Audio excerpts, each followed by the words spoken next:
L'histoire du miroir intérieur, un voyage vers l'amour de soi. As-tu déjà eu le sentiment que ton pire critique, c'était toi-même?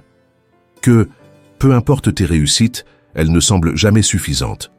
Nous t'invitons à entreprendre un voyage transformateur, où tu découvriras que l'amour véritable ne vient pas de l'extérieur, mais du plus profond de ton être. Voici l'histoire de Maya, une femme ordinaire qui a appris à changer sa relation avec elle-même grâce à la sagesse zen. Ce qu'elle cherchait partout, elle l'a finalement trouvé en elle-même. Un sentiment d'accomplissement. À travers 8 enseignements, tu exploreras des secrets que les sages ont gardés pendant des siècles.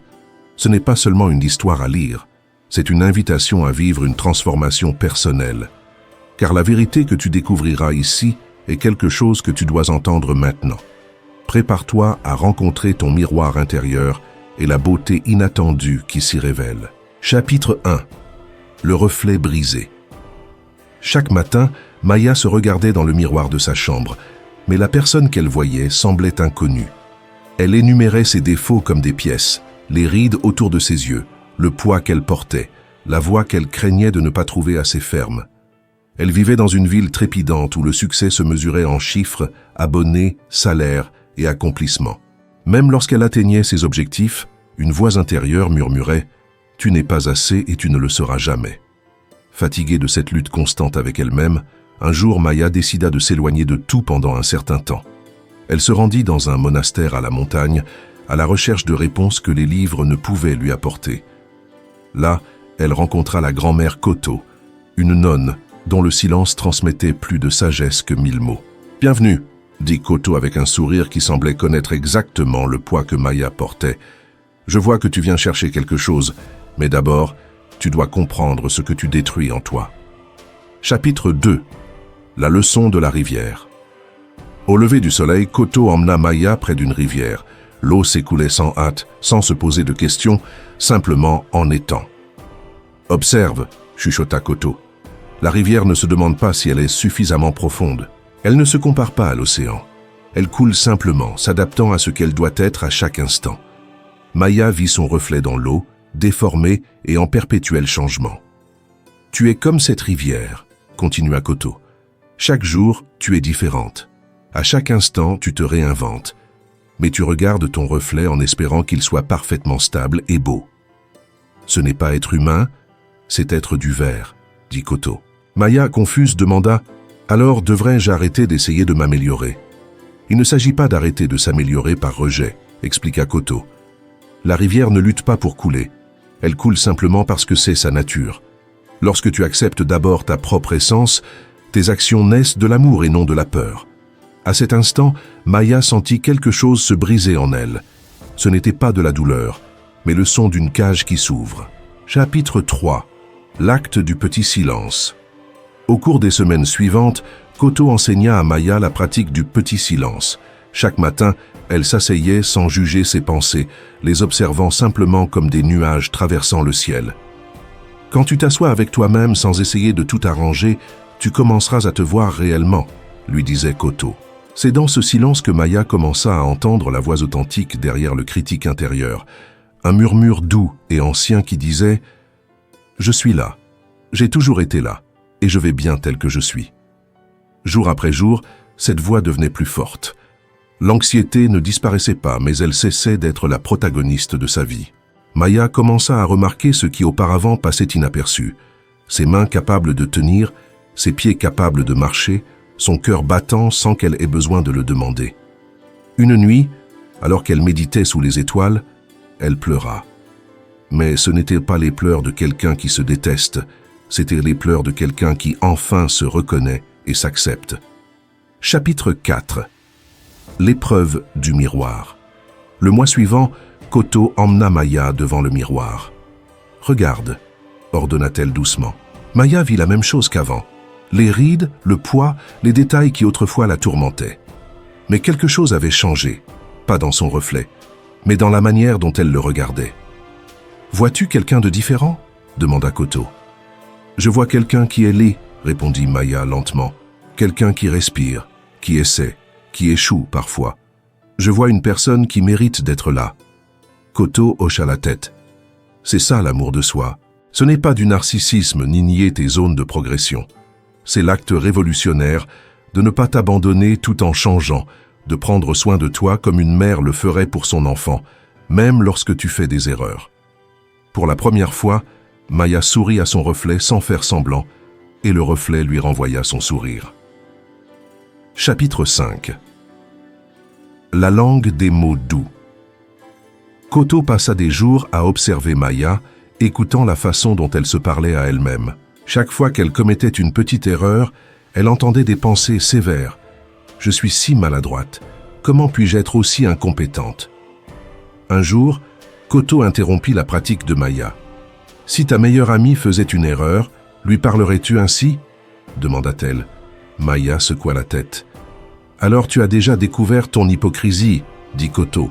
« Tu es bien plus dur avec toi-même que tu ne le serais jamais avec les autres. Maintenant, tu dois choisir un langage différent pour te parler. C'est ainsi que commença l'exercice le plus difficile. Apprendre à se traiter avec bienveillance, non pas avec un faux optimisme, mais avec la tendresse sincère de quelqu'un qui comprend que le changement est lent et que la souffrance fait partie de la vie. Chaque fois que Maya faiblissait, Koto la guidait pour se dire « C'est difficile, mais je suis là pour me soutenir pendant que je traverse cela. » Avec le temps, cette nouvelle voix devint sa compagne constante. Elle n'était plus seule contre elle-même.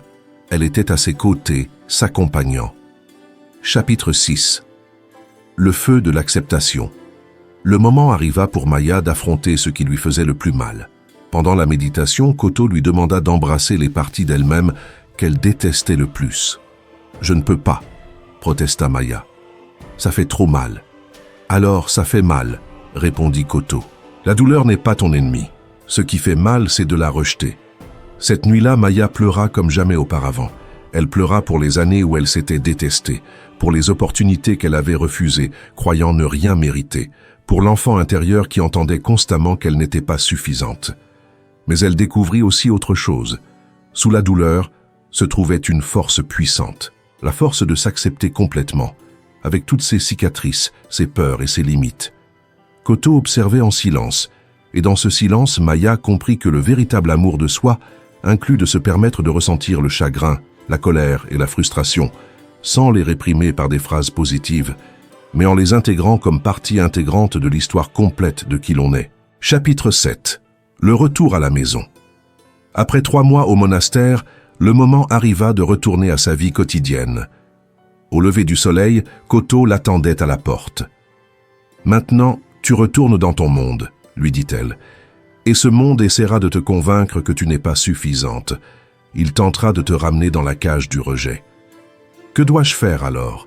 demanda Maya avec un filet de doute. « Souviens-toi de la rivière, » dit Koto en prenant la main de Maya. « Souviens-toi que tu peux couler, t'adapter et changer sans perdre ton essence. L'amour de soi n'est pas une destination, mais une pratique quotidienne. Certains jours, ce sera facile, d'autres, tu devras revenir au silence encore et encore. Mais maintenant, tu as la carte, la boussole, » continua Koto. « Et le plus important, tu sais que tu portes déjà en toi tout ce dont tu as besoin. » Maya serra la grand-mère dans ses bras, et dans ce geste, elle sentit quelque chose de sacré se transmettre. Ce n'était pas un cadeau emballé, mais un réveil profond qui illuminait son intérieur. Chapitre 8. Le miroir éternel. 1 an plus tard, Maya était assise dans son appartement en ville. Les pressions étaient toujours présentes, le travail exigeant et les échecs inévitables, mais quelque chose d'essentiel avait changé. En se regardant dans le miroir, elle ne cherchait plus la perfection, elle cherchait quelqu'un à embrasser et elle trouvait toujours cette personne. Un jour, une jeune femme perdue arriva à sa porte, recommandée par un ami. Elle avait le même regard que Maya avait eu des années auparavant, le regard de quelqu'un en guerre avec elle-même. Maya lui prépara du thé et elles s'assirent en silence un instant. « Comment as-tu surmonté tout ça ?» demanda la jeune femme. Maya sourit doucement. « Je ne l'ai pas surmonté, » dit-elle. « Je l'ai intégré. J'ai appris que le voyage ne consiste pas à atteindre une destination parfaite, mais à construire une relation différente avec moi-même. »« Et ça marche ?» demanda la jeune femme avec espoir. Maya se toucha la poitrine, sentant le battement constant de son cœur, puis la guida vers le miroir. Regarde, dit-elle. Ce miroir n'est pas un juge. Il reflète seulement qui tu es en ce moment. Imparfaite, belle, forte, vulnérable, réelle. Et c'est tout ce que tu as besoin d'être. La jeune femme regarda ses propres yeux et pour la première fois depuis des années, elle ne vit pas un ennemi. Elle vit quelqu'un qui mérite d'être là. À cet instant, le miroir éternel révéla son véritable objectif. Ne pas montrer la perfection, mais la capacité à s'aimer soi-même tel que l'on est. Et cela suffisait. Cette histoire ne s'arrête pas ici. Chaque fois que tu te regardes dans le miroir et choisis la bienveillance plutôt que la critique, l'histoire continue. Elle se termine chaque soir où tu t'assois en silence et écoutes ton véritable soi. L'amour de soi n'est pas une vidéo que l'on regarde une seule fois, c'est une pratique que l'on vit au quotidien. Et le meilleur reflet dont tu auras jamais besoin est celui de qui tu es lorsque tu décides enfin de t'aimer. Bienvenue dans le miroir intérieur. Ton retour à la maison commence maintenant.